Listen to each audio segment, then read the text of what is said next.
नमस्कार, आप सभी का स्वागत है आपके अपने YouTube चैनल में जिसका नाम है साहित्य सौंदर्य। साहित्य सौंदर्य में आज हम सूचना लेखन पढ़ने जा रहे हैं। सूचना क्या है?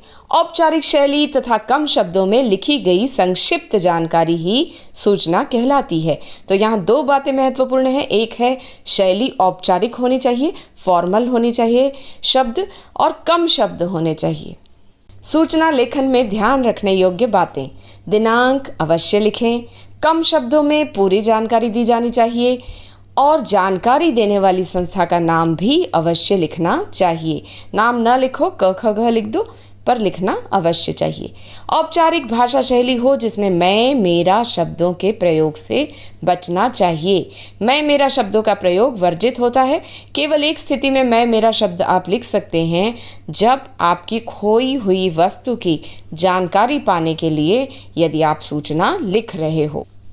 सूचना लेखन का प्रारूप कैसा हो, अर्थात उसका फॉर्मेट या उसका ढांचा कैसा हो। सबसे ऊपर केंद्र में सूचना प्रसारित करने वाली संस्था का नाम आना चाहिए, फिर दिनांक, फिर विषय, फिर सूचना की वस्तु, विषय वस्तु अर्थात उसका ढांचा, फिर सूचना देने वाले का नाम, फिर उसका पदनाम अर्थात वह उस संस्था में किस पद पर कार्यरत है, उसकी पोस्ट क्या है, वो लिखना होगा। अगर विद्यार्थी परिषद का प्रमुख है तो नीचे लिखेगा विद्यार्थी परिषद प्रमुख।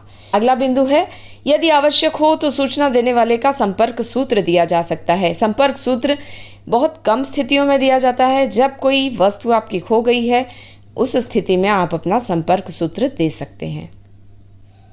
आइए तो एक उदाहरण देख लेते हैं। आप अपने विद्यालय के विद्यार्थी परिषद के अध्यक्ष हैं। हिंदी दिवस के उपलक्ष्य में विद्यालय में कवि सम्मेलन के आयोजन की सूचना तैयार कीजिए। डीएवी विद्यालय, करोल बाग, नई दिल्ली, हिंदी दिवस कार्यक्रम। आप देख रहे हैं केंद्र में विद्यालय का नाम है, उसके बाद विषय है और दिनांक है। दिनांक 20/8/2020।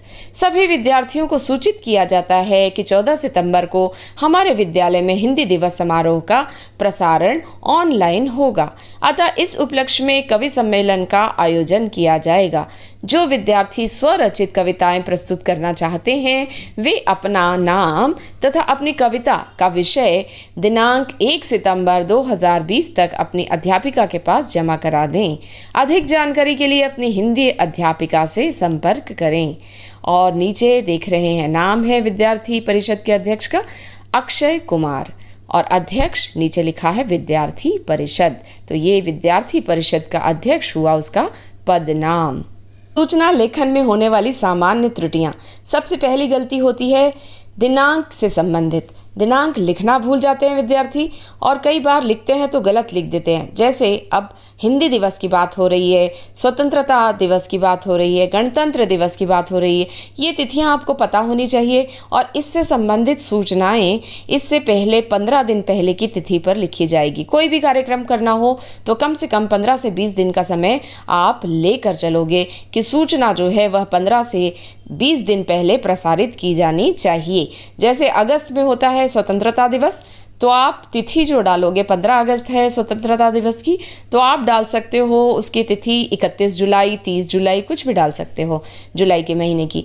तो इस तरह से आपको थोड़ा सा इन बातों का ध्यान रखना चाहिए। सूचना का विषय न लिखना, ये भी गलती अक्सर विद्यार्थी करते हैं। सीधे बीच में सूचना लिख देते हैं। सूचना बीच में नहीं लिखना, वहाँ पर उसका विषय लिखना है। विषय हो सकते हैं गणतंत्र दिवस समारोह, स्वतंत्रता दिवस समारोह, हिंदी दिवस समारोह, या फिर हो सकता है निबंध लेखन प्रतियोगिता, कविता लेखन प्रतियोगिता, प्रतियोगिताओं के नाम हो सकते हैं। ये सारे विषय होते हैं। जिस भी विषय पर आपको सूचना लिखने के लिए दी गई है उसका विषय बीच में लिखना अति आवश्यक हो जाता है। सूचना किसकी ओर से प्रसारित की है, नीचे उसकी जानकारी देनी भी आवश्यक हो जाती है। जैसे विद्यार्थी परिषद के प्रमुख की ओर से दी गई है, या प्रधानाचार्य की ओर से दी गई है, या अध्यापक की ओर से दी गई है, नीचे वो लिखना ज़रूरी हो जाता है। सूचना देते हुए मैं मेरा सर्वनाम के प्रयोग से बचना चाहिए। मैं आपको बताना चाहता हूँ कि हमारा विद्यालय गणतंत्र दिवस का आयोजन कर रहा है, ऐसे मैं नहीं लिखते। यहाँ पर सभी को सूचित किया जाता है कि अक्सर जो है सूचना का मुखड़ा यही होता है। सभी को सूचित किया जाता है या सभी विद्यार्थियों को सूचित किया जाता है, जन समुदाय को सूचित किया जाता है या सर्वसाधारण को सूचित किया जाता है। तो इस तरह से सूचना का मुखड़ा यही होगा।